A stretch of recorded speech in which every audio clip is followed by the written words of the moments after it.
Okay, here with Ben Frank. Ben, how are you? I'm doing well, man. All things considered. How about yourself? So just tell us briefly, where are you right now? You're in New York?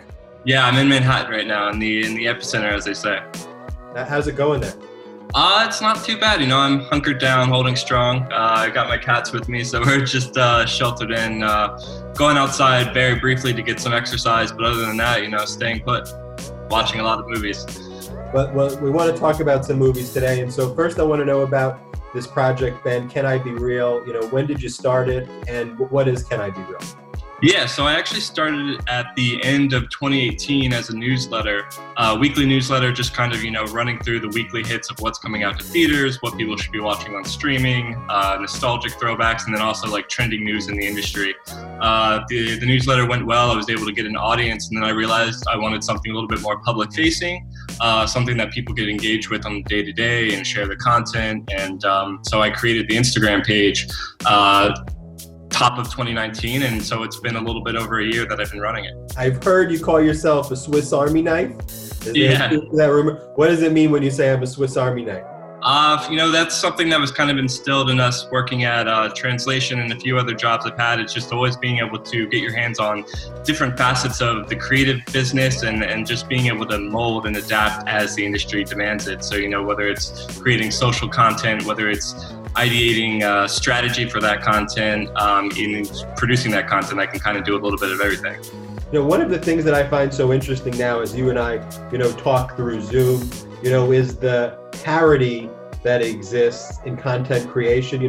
What we're doing now, is the same technology basically that every big corporation's using as we're all quarantined. So it's really, in a sense, the survival of the fittest, when it comes to content, and there is no barrier anymore. And so what direction do you think the industry is headed in terms of, social media pages, critiquing movies, and sites like yours? I mean, what's the vision for the future? My ethos on creating Can I Be Real was to put people onto things that they hadn't heard of, independent movies, things that often get swept under the rug in favor of, the big blockbusters and things that people always talk about.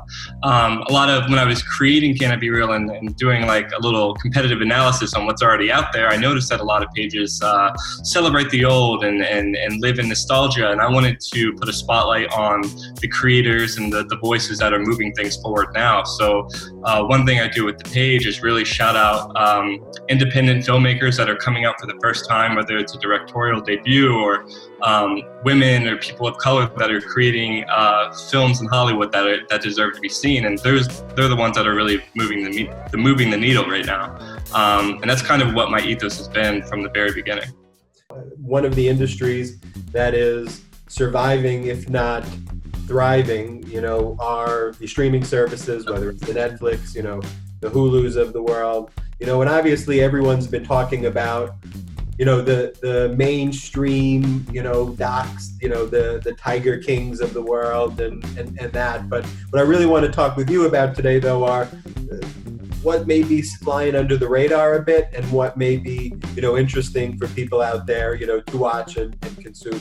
Yeah, so one of the films I think really flew under the radar last year, as Parasite and Portrait of a Lady really dominated the conversation, rightfully so, is a film called Manos, which is a foreign language film directed by Alejandro Landis. It's streaming on Hulu right now. It is Lord of the Flies meets Apocalypse Now, shot in places of the world that have never been caught on film before, and it is a stunning, breathtaking achievement. So that's something I've always been recommending to people. On Netflix, there's a movie that came out in 2015 that I think is largely flew under the radar, but if you follow Can I Be Real, I talk about it constantly, which is Karen Kusama's The Invitation. I'm not sure if you've seen it before, but it's basically a dinner party fueled by paranoia and grief and suspicion, and it's really, truly one of the greatest thrill rides of the last decade. And so you have those two right there. Anything else that you would suggest on, maybe outside of the streaming services, any TV shows that you recommend? I've been stuck on Homeland right now.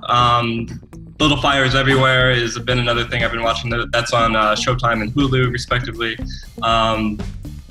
more of a movie guy predominantly, so I stick with films, but those are the two shows I've been watching right now. I mean, you see the apocalyptic movies, but it's always like, I Am Legend or Contagion are the ones that they're showing, as people are trying to, I think, turn to, I guess, make themselves more depressed and crazy. Yeah, I know, right? It's weird that we do that, but it's also like that familiarity of watching those films and kind of seeing like what could be and where we're at right now, and like that very small gap of the difference. It's really interesting. Any recommendations you have maybe to content creators out there?